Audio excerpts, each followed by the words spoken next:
kita berjumpa lagi di Sofi Nafi Talks You Are Loved. Edisi berdua lagi.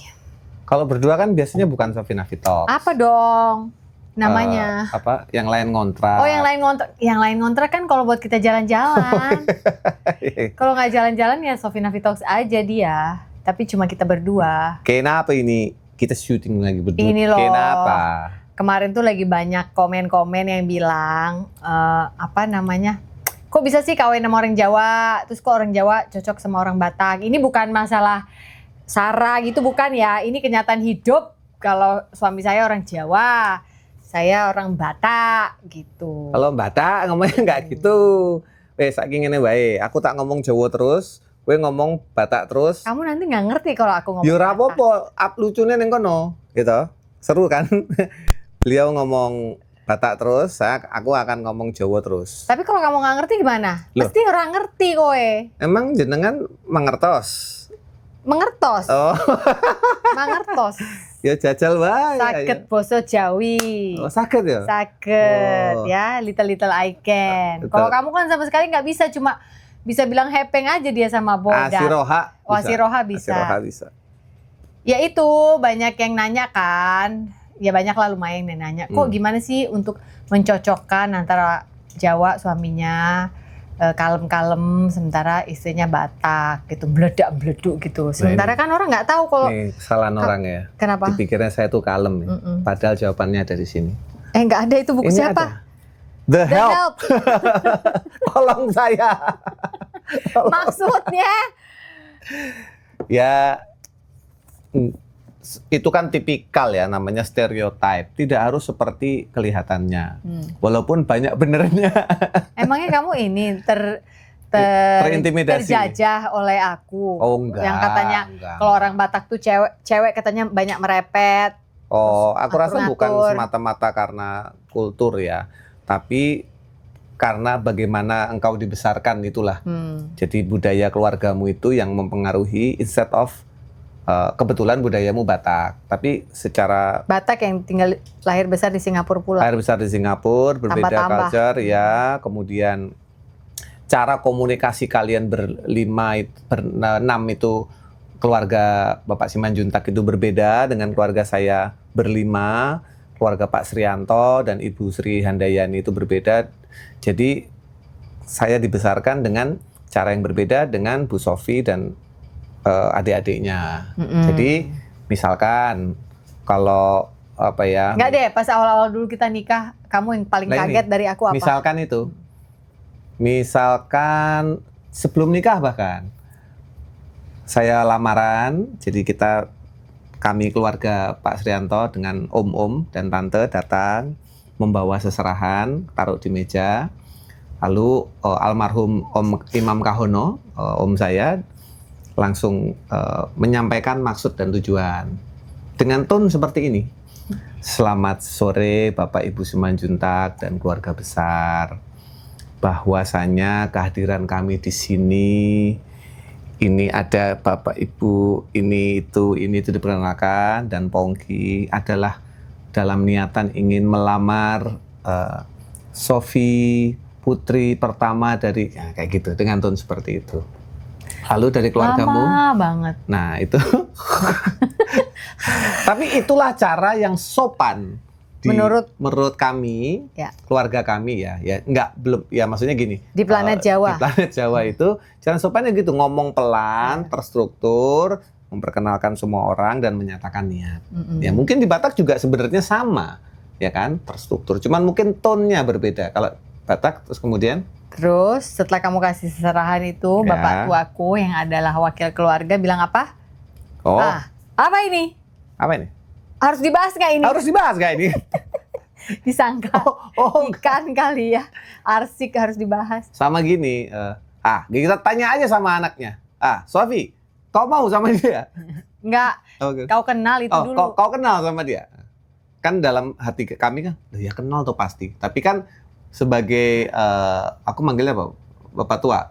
Iya dong. tetap Bapak tua itu menganggap bahwa kan harus runut semuanya itu. Dari ini baru kita bicara menikahnya. Batak itu kan banyak lawyer. Jadi apa kasus posisinya ini? Nah, Kenal nggak dulu? Itu aja dulu Itu pertama dulu. aku tanya. Kenal nggak Terus kau? kamu jawab apa? Kenal bapak tua. Nah, terus Mau nggak kau? Katanya mau dinikahin kau katanya. Omnya ini. Gitu ngomongnya. waktu ngomong gitu langsung berjingkat, gitu, sekeluarga Jawa. kami dari Jawa. Karena saking banternya ya. Mm-mm. Kenceng. Dan keluarga saya itu datang cuman bersepuluh mungkin ya, total ya, in total cuman bersepuluh. Sementara syarat dari keluarga Batak harus Banyak. Bukan syarat, emang banyak orang memang Batak banyak kalau ya, ngumpul. semua ya. harus diundang di situ. Ya, masalahnya kan harus nanti kalau ada yang nggak ada di situ menyaksikan ketika datang ngelamar gitu kan, itu nanti puasa dong di Papua tuh gitu. Kenapa aku nggak dikasih tahu? Oh. Kenapa aku nggak ada di situ di saat-saat penting itu? Nah, terus waktu ditanya, udahlah lewatin itu, terus ditanya, nanti kalau mau ngundang ada berapa orang gitu kan. Terus saya bilang sama ibunya, Sofi, mamiku tercinta, Mam, nanti kita mau pesta kecil aja ya, 400 orang gitu. Terus maminya Sofi, 400 itu gede loh padahal. menurut kita, Iya, kan 400 itu iya. gede gitu. Banyak. Hah? 400? Nggak mungkin lah itu. Keluarga kami aja 400. Berarti harus 800 minimal. Iya. Ya akhirnya kita ambil minimum itu kan 800. Enggak, kita nawar lah itu. Sempet kok di 600. Iya, tetap akhirnya yang kejadian Segitulah. 1000 lebih sih yang datang karena Ya itu 1000 lebih sebenarnya kalau boleh jujur karena dari pernikahan sebelah ada yang pindah ke kita. Kebetulan teman-teman kita banyak yang nah ini contoh orang Batak. istilahnya- Belum selesai ngomong udah dikoreksi sama dia. ya enggak kan kau tadi bilang. Akhirnya kita ambil 800, terus akhirnya jadi 1000. 1000 itu kan bukan dari keluarga aku gitu loh. Tahu nggak maksudnya. tandanya apa? Tahu nggak artinya apa? Apa? Kamu nanti cari tahu deh. Ini Apa artinya tanda apa? Apa sih? Minta tolong ya. Ya gitu. Jadi akhirnya banyak penyesuaian dari keluarga. Terus kita menikahnya ini yang seru nih. Kita menikahnya di mana? Di gerejanya Sofi atau gereja saya, gitu kan? Akhirnya tercetuslah sebuah upacara pernikahan okumene namanya. Ini sah di dua belah pihak dengan dipimpin Romo oleh dan Romo pendeta. dan ada pendeta. Mereka Romo dan pendeta ini bagi-bagi tugas, tapi secara liturgis itu di gereja Katolik di Yohanes Penginjil, Penginjil. ya. Penginjil di Blok M. Blok M ya, apa Blok B? Blok B. Blok B, di Blok B. Pendeta khotbahnya. Tapi mereka ini ya apa namanya? Sudah berbagi tugas lah dan itu disepakati oleh dua belah keluarga dan it was a very beautiful wedding. Terima kasih sekali Bu Sofi hadir waktu itu ya. Saya hadir. Nah, gimana? Saya kan pengantinnya. Bapak ini. Iya, terus yang main piano itu Reza Gunawan, yang almarhum suaminya Dewi Lestari menyanyikan Finally Found Someone itu. Ya, Nah, ya. udah nggak ada Batak-Bataknya sih pada situ ya. Ada Lagu Jawa dong, juga kan nggak yang ada. nyanyi Iwan Zen. Oh, Iwan Zen juga nyanyi. Ya, Iwan ya, Zen nyanyi. Terus Lea of course nyanyi. Ya, ya, ya. Walaupun nggak banyak sih karena dia harus jadi keluarga ya di saat itu. Tapi Iwan Zen yang nyanyi, yang MC Tika Panggabean. Nah itulah kesana lah maksud aku, makanya lah jadi 1000 resepsi itu karena dari kiri kanan itu orang-orang ngelihat teman-teman kita kok pesohor. Datanglah mau foto-foto begitu. Sambil makanin siomay kita ya. Sambil makanin siomay kita Iya. yang tambah lama kok cepat kali habisnya gitu. Kembali ke tema Batak Jawa ini. Kemudian kita menjalani hidup pernikahannya. Disitulah kita adaptasi. Adaptasi bagaimana saya yang dibesarkan dengan suara seperti ini, tone yang lemah lembut seperti ini, dengan yang Saya nggak seperti pernah ini. keras loh sebenarnya kalau bicara. Masa Nggak pernah. sih? Bener. Coba. Suara aku tuh sebenarnya nggak bisa keras. Tapi Cuma mukanya aja yang keras. tapi tone kita bicara tone ya, bukan level volume, bukan Tone. tone-nya. Emang kayak apa sih tone aku? Itu. Oh, itu kan. Masa nggak boleh ngomong gitu? Jadi gimana? Emang kayak apa tuh tone aku? Itu beda kan? Oh. Nah, tapi kan habitualnya kan nggak seperti itu. Oh. Ini siapa sih yang naruh-naruh anduk di meja makan? Nah, itu. Ayo anduknya siapa yang naruh balikin kan bisa. Jadi selalu ada opsi. Saya pernah mengultimatum dia gini. Nomor 1 bahwa tidak semua itu harus dengan marah. Saya pernah mengultimatum gitu, pernah ingat ya? Nah itu nggak tahu terserap atau enggak, karena nggak ada masalah juga di ultimatum atau enggak, tetap di sini dia istri saya. Loh, kan aku nggak merasa itu marah Oh, gitu. enggak ya? Itu cuma karena ya udah keluar aja nadanya Oh gitu. ada misalnya. gini, ini juga nih misalkan, Mah misalkan aku tanya nih, ini gelas siapa gitu kan? Terus nanti kamu jawabnya, gelas aku lah gitu. Nah, aku pernah tanya tuh, kamu ngejawab gitu tuh marah atau memastikan aja? Jadi gelas aku lah, itu marah atau memastikan? Enggak, bener ya gelas aku lah kan ditanya. Ini gelas siapa? Gelas aku lah. Kalau kamu nanya aku coba, Ini gelas siapa? gelasku, Iya. selesai. Iya. Nggak pakai lah. Ya di Batak pakailah. Oh, nah itu kan aku nggak tahu bagaimana. Nah, Pakailah. Kenapa rupanya samamu kalau pakailah? Gak apa-apa kan? Boten nopo-nopo. kalau bapakku nggak gitu didiknya. Pong gitu doang. Ya. Marahnya tuh gitu, pong gitu. Nah udah. Oh, itu gelas. Oh ya udah gelas. Oh, Ya somehow we know aja. kalau dia marah. Itu artinya dia marah, tapi nggak dengan full kata-kata gitu loh. Pong atau kakakku Bayu Dudi ya. Bayu Dut gitu. Manggil Dudi, paling suka dia manggilnya Dut. Ya, Ya gitu. emang beda aja menurutku. Nah itu dia kan. Terus kenapa dulu pas baru nikah terus aku lagi cuci piring sambil gini guys, cuci piring sambil dia lewat sambil kamu nyiul. Iya emang kenapa? Kamu jangan nyiul-nyiul. Orailo itu nyiul. Lah kok bersiul orailo jarene lo tuh Ya bayanganku kan seorang wanita sejati adalah dia yang menjaga sikapnya. Kalau siul-siul itu kayak abang-abang di warung tempat ronda itu loh. Tapi kan enggak aku lagi Sambil cuci piring. ngusir nyamuk. Sambil nunggu waktunya ronda gitu loh. Kan nggak ada perempuan siul-siul nyanyi, jangan siul. Iya, Gitu. iya, tapi emang aku kebiasaan nyiul. Misalnya aku ada bersenandung nada gitu, ya kadang nyanyi, kadang nyiul. Ya anulah. Itu adaptasi saya lah kok melihat Akhirnya- perempuan kok siul-siul. Akhirnya gara-gara itu aku jadi jarang nyiul. Karena kalau aku nyiul nanti takutnya kamu komen. Ya kalau aku keluar kota aja kamu siul-siul. Aku akan siul dan bikin konten di sini. Gitu Bu. Bingung aku soalnya kenapa nggak boleh nyiul. Terus kenapa dengan saya yang Jawa Tulen ini gimana? Sebenarnya menurut aku sekarang lebih Batak kamu dari aku. Kadang-kadang kalau ketemu orang menurutku kamu sebagai orang Jawa terlalu straightforward gitu kata-katanya. Sementara aku yang, aduh aku nggak enak ngomong ini sama dia gimana ya. Sementara dia nih bisa ngomong gini, ya ngomong aja emang kenapa? Kenapa kamu takut ngomong kayak gitu? Ngomong aja, kamu speak up aja gitu. Aku malah kadang-kadang seringnya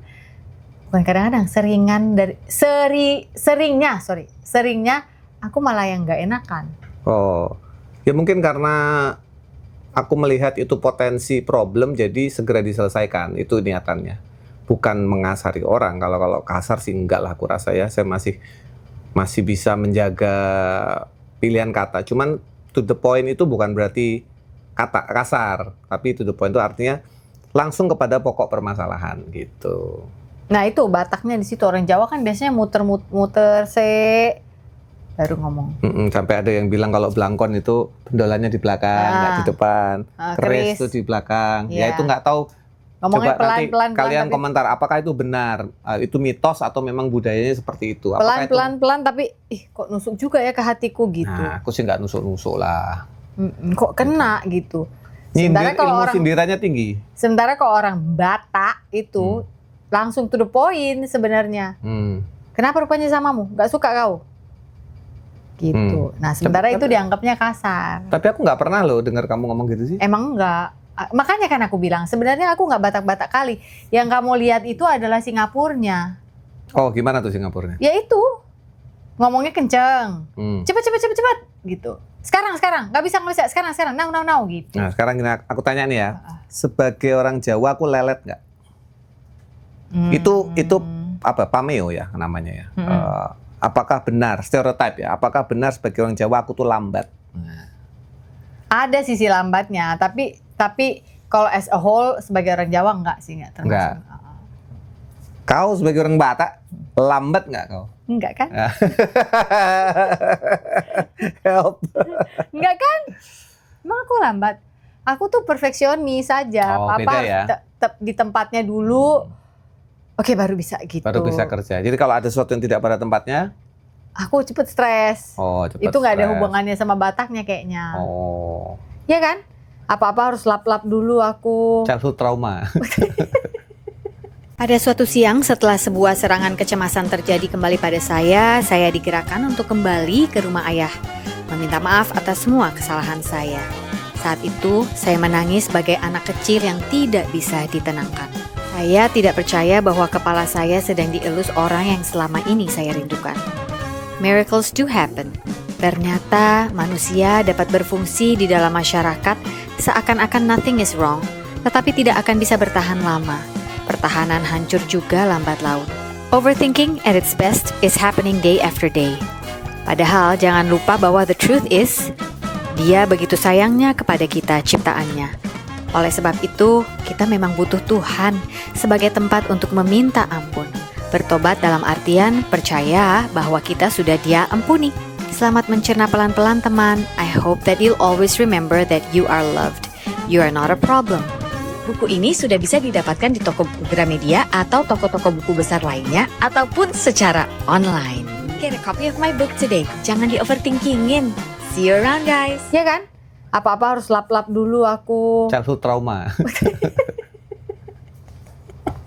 Bahasa netizen sekarang apa sih? Childhood trauma. Childhood wound. Childhood wound. Luka batin. Mm-mm. Kamu kan keluarganya cemara, nggak ada luka batin kalau kamu. Keluarganya tuh yang bapaknya pulang dari kantor siang-siang, ikut makan siang di rumah, terus nanti ke kantor lagi. Ibu di rumah memasak, mencuci, membereskan, menyayangi anak-anak gitu. Aku kan nggak gitu Iya, keluarganya. sebenarnya nggak sesempurna itu juga. Ada masa di mana ibu saya sakit ya, rambutnya rontok gitu sampai gundul dalam waktu yang tidak cukup lama. Jadi rontoknya itu nggak rontok natural kayak sakit gitu. Jadi rambutnya rontok. Nah di situ cukup berat juga sebagai keluarga karena melihat mahkota dari seorang wanita yang kita cintai itu hilang gitu dalam waktu singkat. Jadi kayak ditarik gini aja brodol gitu. Nah itu juga masa-masa berat. Terus bapak saya akhirnya mengambil banyak cara untuk kesembuhan itu, medis dan non medis juga. Medisnya ke dokter manapun, cari obat segala macam. Tapi non medisnya kita tingkatkan kegiatan spiritual di rumah setiap hari Rabu kalau nggak salah. Itu misa, kita misa sama Romo, panggil Romo. Kebetulan rumah kita dari gereja itu deket, jarak jalan kaki itu 3 menit paling. Jadi Romonya datang ke rumah setiap Rabu kita misa. Ya udah, aku tanya itu kenapa kita harus misa tiap Rabu? Ya ini untuk ibumu, kata bapak. Oh ya udah. Dan ya hasil dari semua itu sembuh. Sekarang rambutnya kayak anak umur. Iya, tebal banget ya. Tebel, hitam, kayak umur 50-an ya. Padahal usianya 70-an. 5 ya ibu ya kalau nggak salah. Luar biasa lah kejadian itu. Ya itu juga cukup berat sebenarnya, nggak yang terlalu sempurna juga gimana. Cuman bapak ibu saya itu juga. Ya tapi kan nggak tipe luka batin gitu loh. Maksudnya yang dimarahin yang sampai gimana gitu. Masalah keluarga tuh agak-agak piye gitu. Bapakku itu nggak jarang marah soalnya. Gimana ya? Nah ya itu membuat saya berpikir keluargamu tuh cemara. Oh, gitu. Ya cuma gara-gara itu. Iya dong. Dibandingin yang bapak, walaupun ini saya udah ada pemulihan ya, kalian udah pernah baca bukuku dan yang lain-lain. Tapi kan masa kecilnya itu tidak mudah. Gitu. Ya beliau juga. Masa kecil beliau almarhum Pak Simanjuntak juga sungguh tidak mudah juga. Tidak mudah. Lebih berat lagi. Setelah kita tahu ya. Beban itu harus terbagi ke keluarga berikutnya. Ya, nah itu yang sebagai keluarga kita sekarang sebagai orang tua nggak mau turunin ke anak-anak. Jadi kita jadi pemutus kutuk. Anak kita tuh dibesarkan secara Jawa apa secara Batak sih? Internasional. Wis. Lah ya tuh. How? Bahasa Inggris. Bahasa Inggris itu iya satu. sih. Terus kedua pemikiran mereka Iya. itu udah pemikiran anak sekarang. Nggak berarti nggak diajarin adat, ya diajarin. Cuma memang basicnya pendekatannya memang lebih ke intrakultural, Kalau anak kita yang pertama internasional. kan tinggal sama eyangnya itu lumayan lah terpapar dengan budaya Jawa Sejak ya. kuliah. Sejak kuliah ya. Kalau yang kedua sih enggak deh, belum nih. Ya memang sih kita akan mencari cara terus untuk memperkenalkan dua budaya ini kepada mereka, sekedar mereka tahu root akar mereka itu apa dan di mana. Sehingga karena itu kan nilai-nilai yang akan mereka bawa sampai mati nanti. Ya. Akar mereka itu. Ya. Selain nilai-nilai Kristiani yang kita tanamkan ke mereka, tapi kultur mereka tidak boleh lupa. Jadi kalau mereka ditanya, mereka tahu mereka itu orang berdarah apa. Itu harus kalau menurut saya. Harus. Karena ada nilai-nilai yang bagus di Batak, di Jawa juga yang bisa diterapkan dalam kehidupan mereka nanti. Gitu. Ya paling tidak mencontoh dari orang tuanya. Ya. Tuh. Ya itulah. Kalau tadi pertanyaannya adalah dibesarkan dengan cara apa, lebih ke internasional memang saat ini kalau mau kita tilik-tilik ke belakang.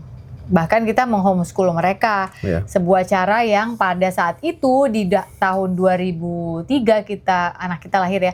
2007 lah itu kita mulai. 2005 itu bukan hal yang lazim pada saat itu, belum lazim.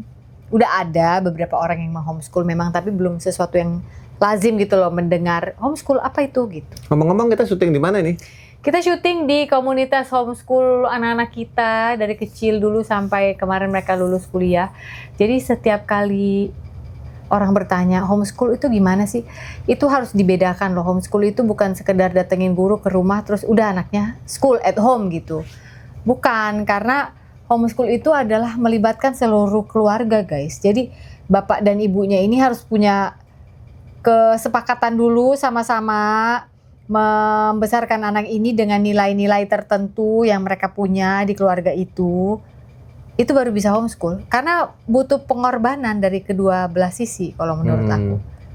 Kita banyak loh yang harus kita relakan zaman dulu karena memilih homeschool anak. Ya. Walaupun memang ada komunitas yang membantu kita, tapi ya ketika di rumah ya values-nya kita yang ngajarin baca tulis, menulis dan sekarang anak kita itu lebih Jawa apa lebih Batak ya kira-kira? Rangga tuh lebih Jawa apa lebih Batak? Agak Jawa kayaknya ya. Iya, kayaknya Rangga agak Jawa. Rangga agak Jawa ya. Radia?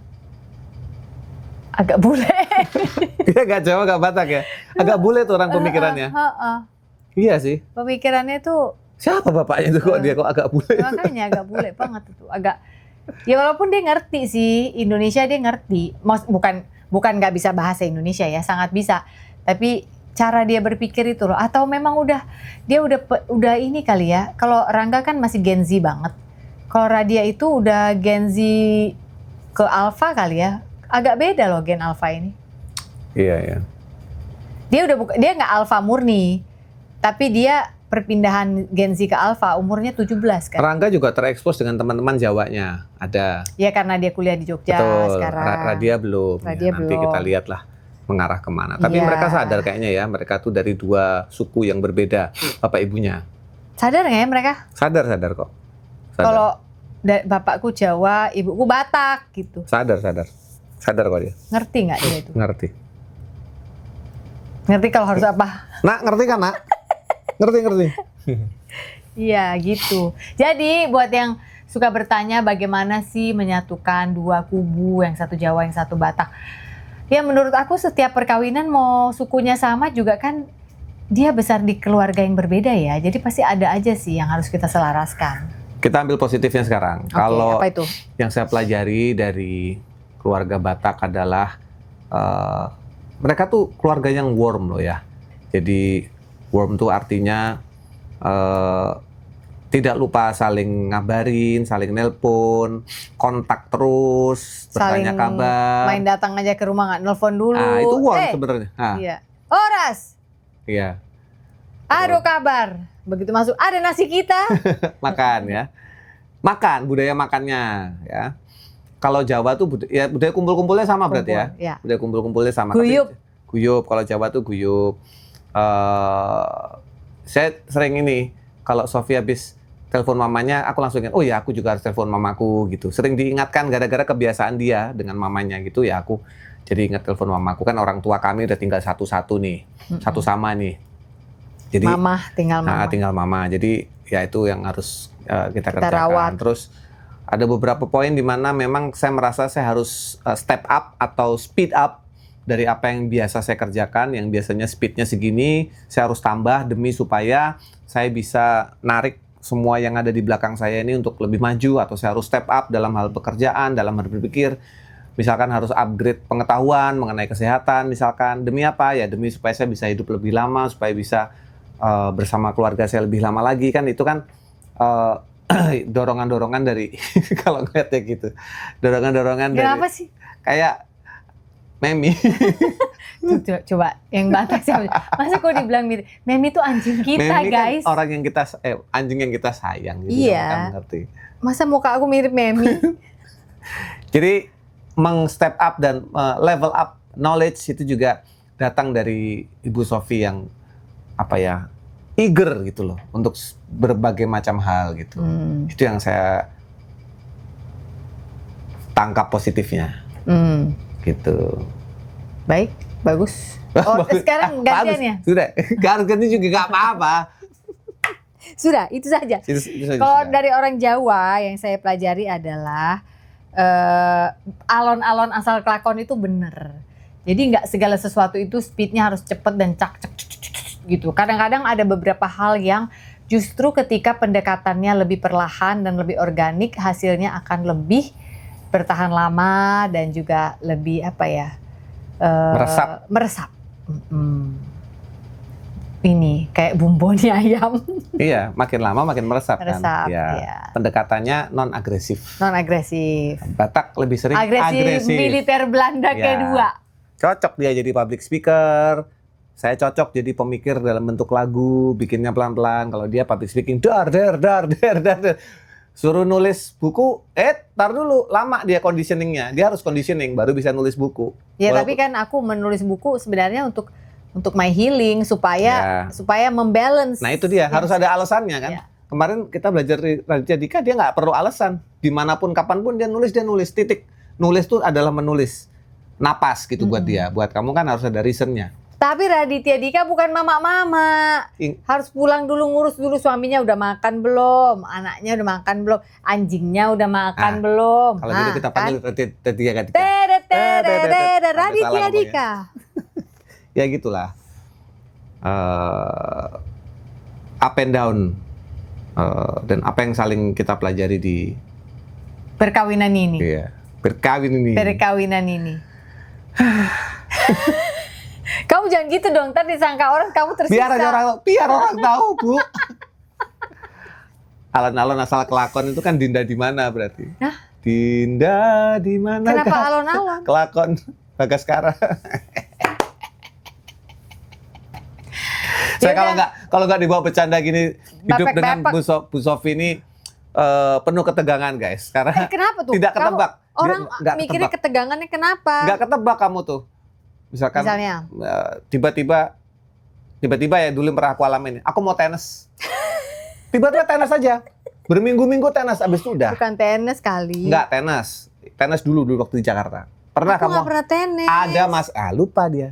Nge-gym sama Widi Mulia. Itu juga abis itu tenis. Ada kamu, makanya aneh kan kok tiba-tiba tenis. Lalu tiba-tiba ya kalau dia bikin album masih paham ya, dia memang musician at heart. Nulis buku itu juga aku surprise tuh. Tiba-tiba dia nulis buku. Harusnya nggak surprise dong. Kamu yang dulu bilang, ayo Iya. kamu nulis Kak. Terus aku dapat pekerjaan pertama menulis kolom di korannya si Mas Ulin kemauan kamu untuk menyelesaikan proyek itu tuh karena kan agak susah nih kamu kalau udah harus difokuskan terus karena kecenderungan multifokus dia tuh. Nah, itu entah itu kelebihan, entah itu kekurangan, terserah kalian lah. Tapi dia multifokus, bisa banyak fokus. Antara bingung itu multitasking ibu-ibu atau memang kalau kata orang sekarang bukan mendiagnosa diri sendiri ya. Tapi kalau menurut orang sekarang tuh mungkin bukan ada karakter. Bukan ADHD, bukan. Karakter ADHD. Bukan. Ya mungkin itu, tapi mungkin dia ADAJ gitu. Adik-adik aja. Ada-ada aja, apa aja dia ada-adain gitu. Nah itu, terus kemudian pernah mau ada agenda nyoba stand up comedy tuh. Itu masih agenda sampai sekarang belum? Nah, ya artinya kan itu letupan-letupan itu kan sebagai partner hidupmu kan aku harus Iya, itu Nah. artinya Pak, aku itu memang orangnya generalis. Bisa apa aja, apa lapangannya di mana ini aku bisa berguna, berkarya di situlah aku. Kalau kau ini termasuk spesialis. Jadi itu aja bidangnya. Dokter spesialis tapi sama dokter generalis mana? lah ya makanya aku bukan masalah mahal murah, ini masalah memang bidangmu di situ gitu. Laser focus. Gitu. Kalau misalnya general ya orang tetap butuh orang yang general, bisa ada di mana aja, ditempatkan di mana aja dia bisa dan mau. Aku lagi jadi anjing nih. Dan unggul. Ya. Oke. Cukup sudah semua ini. Ya udah gitu aja ya jawabannya, kita nggak punya jawaban yang pasti juga, yang jelas ya namanya perkawinan dijalani. Mempelajari kelebihan dan kekurangan, letupan-letupan si generalis ini yang harus dibantu fokus oleh si spesialis ini sehingga semuanya bisa berjalan seiring dan harmonius. Yes. Bagus tuh, seiring dan harmonius. Seiring dan sejalan. Seiring dan sejalan. Itu kan yang biasa. Nah, ini yang berbeda. Harmonius. Nah, Kampungnya di contoh Kupang juga loh. nih, sekali lagi mumpung tadi di supermarket. Pak, kamu mau pilih sambal yang mana? Yang ini atau yang ini atau yang ini? Aku bilang, aku akan pilih yang ini, cumi asin. Tapi nanti kamu ngambilnya pasti yang lain. Tapi dia mengalah hari ini. Enggak kok, aku ngambilnya gitu. Ya karena aku tahu kamu sukanya cumi asin, pastilah aku beli itu. Nah, tapi kalau misalkan pilihan mana, bajunya yang mana ya Pak? Nanti udah dipakai ini apa ini apa ini? Aku yang ini. Nanti kamu ngambil yang lain tuh pasti. Jadi yang dipilih suaminya jangan gitu biasanya. Enggak, itu perasaan kau aja itu. Ini sudah kubuka ke masyarakat ini. Biar ya udah gitu aja. Oke. Biar udah. Terima kasih ya. Masyarakat jangan kebanyakan tahu juga. Udah Kalian punya pasangan berbeda culture? Silakan komen di bawah. Mungkin ada yang misalkan kami Jawa Batak, mungkin ada yang Batak Jawa. Sama aja. Sama ya. Atau Manado, Sumatera, Sulawesi gitu ya. Atau bule. Atau bule. Paling sering bule mungkin ya. Bule Jawa. Kita pengen dengar cerita kalian di bawah sini. Bulenya juga bule apa kasih tahu. Siapa tahu kan bule dari Eropa beda lagi sama yang Amerika. Beda lagi dengan yang Spanyol, yang Latina gitu. Udah gitu aja. Terima kasih. Salaman dulu Bu. Oke. Satu episode lagi sudah kita kerjakan. Terima kasih ya guys. Sampai Dadah. berjumpa lagi. Semoga tayangan kali ini bermanfaat. Ya, hari ini bukan hari yang baik untuk menyerah. Katakan itu setiap hari. You are loved. Bye-bye. Kok ada lalat Pak? Orang Jawa apa Batak lalatnya tuh?